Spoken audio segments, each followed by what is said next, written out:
In this video, we will be talking about the behavior of various gases under various conditions using the principles of gas laws. Here are our objective and essential question.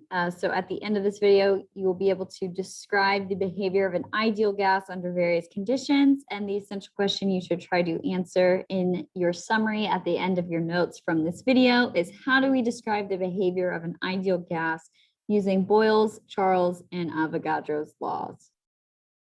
Again, as we work through these videos, I encourage you all to pause at any moment that you need extra time to record what is on the slide indicated by this handwriting icon. So before we get into the behavior of gases, let's first review the three states of matter. So typically, when we have three states of matter, there is technically a fourth state, but we won't get into that today. So when we have a solid, it means that the particles of that solid, so the atoms or molecules, are tightly packed together. So they are, movement is very, very limited between them. Yes, even though it doesn't look like a solid is moving, with those particles, they all do still have little small vibrations. And they're kind of oscillating, moving back and forth just a tiny bit. But again, there's not much movement. They are tightly packed together, and there is a defined shape and volume. So if I'm looking at a cube of ice, for example, it is going to have a defined shape. It's a cube, and it is going to have a volume that will not change. In liquids, we have a little bit looser of a particle setup here. So these particles, again, when we move around liquids, right, they flow past each other. So liquids are kind of flowing. So those particles can start to slide past each other, but they're still kind of packed in tightly, which gives them a pretty distinct volume. They don't have a defined shape, right? When we put water in a glass that looks like this, and we put water in a glass that looks like this, the water is going to assume the shape of the glass. However, the volume is going to stay the same. And then when we get to our gases, the particles are kind of just going everywhere. They are really spread out. They're moving every which way and colliding with each other. They've got a lot of energy. They've got a lot of speed at which they're moving, and they don't have a defined shape or volume.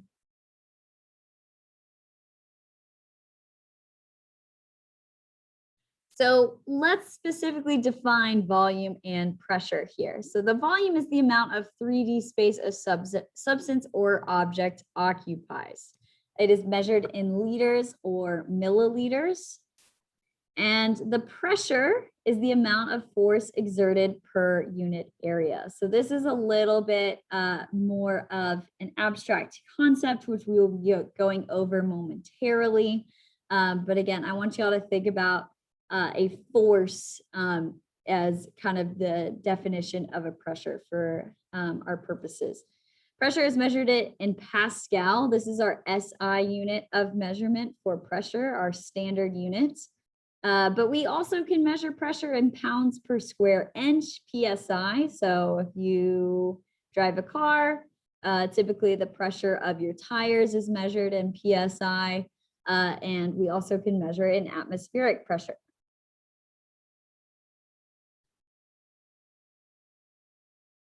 So let's talk about our first law, which is Boyle's law. So Boyle was a scientist, and what he observed is that the volume and pressure are inversely related, which means that as one goes up, the other one always will go down. So let's talk about what that means. As volume increases, pressure decreases. So say I have a container of a gas. So here are my gas particles. I've got 1, 2, 3, 4, 5, 6, 7, 8, just so we can keep things consistent. So 8 gas particles in this container. As we increase the volume, And all these gas particles in this container are colliding with each other. They're colliding with the sides of the container. So there is a good amount of pressure on the side of the container as those particles are jamming into it. But as we increase the volume, all of a sudden, those 8 particles have a lot more room to move around. So their collisions are not going to be, as frequent. So they're not as frequently colliding with the sides of that container. So you actually notice our pressure, I'm going to label that P, is decreasing as we increase that volume. I'm going to label that V and an upward arrow. And the same would happen in the reverse. If I were to go backwards, our pressure would increase and our volume is decreasing in this case. So we use this equation to represent the relationship between volume and pressure in Boyle's law. Now, all I want you all to know about this equation for now is that if we are looking at our containers again, so container number 1, here are our gas particles, has a specific volume, which we indicate with V1, and it has a specific pressure, which we indicate with P1. If we increase the volume, for example, this is container number 2, so I'll write 1 and 2. And container number 2 also has a new volume, which we're going to indicate with V2, and it has a new pressure, which we'll indicate with P2. So again, as we go through these videos, please do take a moment, rewind, pause, whatever you need to take some extra time to record this in your notes. Okay, now let's talk about temperature. So when we talk about temperature, we're actually, it's intuitive to think of temperature as just simply how hot or cold a substance is. But what temperature is actually measuring is the measure of kinetic energy of particles. So the energy of the motion of particles. So remember when we were talking back in our example of solids and gas, or excuse me, our solids example and our gas example for water. So say this is a block of ice. Okay, so ice is very cold. And we have our particles tightly packed together. They're vibrating a little bit, but they're really not moving a ton, right? We don't actually see, well, we can't see particles in general, but those particles are just making slight little vibrations next to each other in ice. However, if we were to evaporate the ice into water vapor, so say I'll just draw a little circle area of water vapor now. Now these water molecules have a ton of kinetic energy. Okay, so we've increased the heat on them, and all of a sudden they are moving all around the container, causing all of these collisions on the side of the container. Okay, so they are increasing this kinetic energy, which I'm going to label as KE. So the temperature is really a measure of the kinetic energy, or the energy of motion of particles. I'm just going to make sure y'all, this is water vapor. And this is hot, right? Think of how hot you have to make the stove to boil a pot of water. Okay, this is the steam that rises from a pot of water. And of course, temperature is measured in Celsius and Fahrenheit. These are 2 units we are pretty familiar with. Kelvin is actually the unit that scientists use to measure temperature typically. So we will see that play out in just a moment. So what Charles's law says is now, instead of Boyle's law, which related volume and pressure, Charles's law is going to relate volume and temperature. So while Charles's law stated that volume and pressure are inversely related, meaning that as volume went up, pressure would go down, and vice versa, volume and temperature are directly related. So as temperature increases, volume will increase as well. So think of if we had a balloon here and it's full of gas, and we put a little fire underneath it. So I'll draw my fire.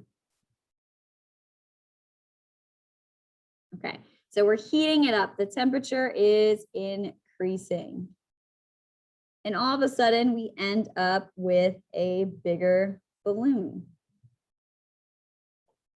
And the reason because of that, or the reason for that, is that these particles are gaining more and more kinetic energy. They're going to want more room to spread around their container. And they think of gas particles as the ultimate social distancers. Okay, they want to get as far away from other gas particles as possible. So they are going to push against that container and collide with the walls of that container that they are in, and actually increase that volume as you increase the temperature of those gas particles. Here is the equation that we use for Charles's law. So again, we are relating one container of a gas.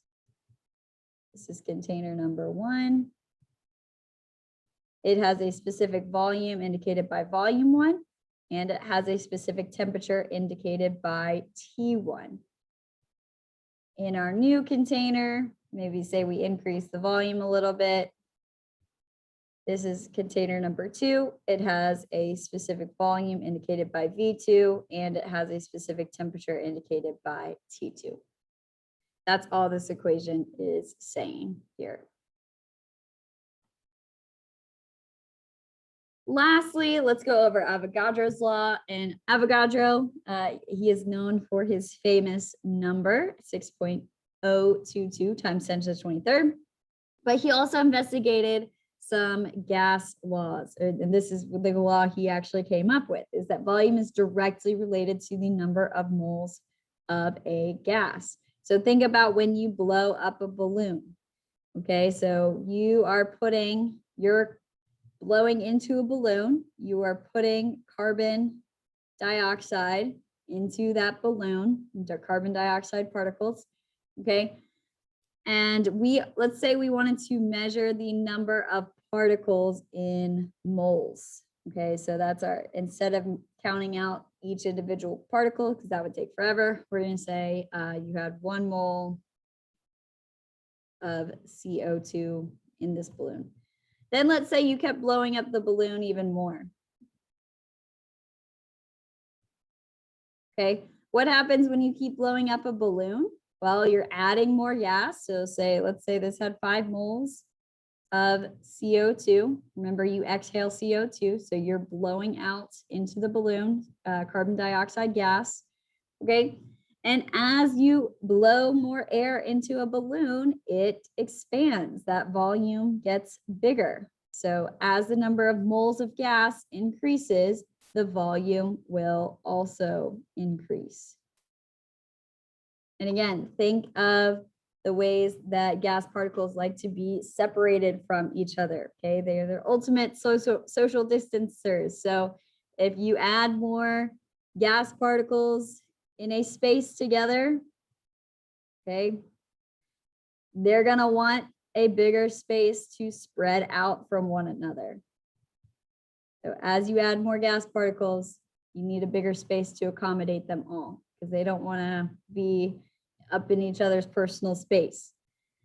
So the equation that we use for Avogadro's law is V1. So this container, let's say this is container number 1. It has a specific volume indicated by V1, and it has a specific amount of gas measured in moles indicated by N1.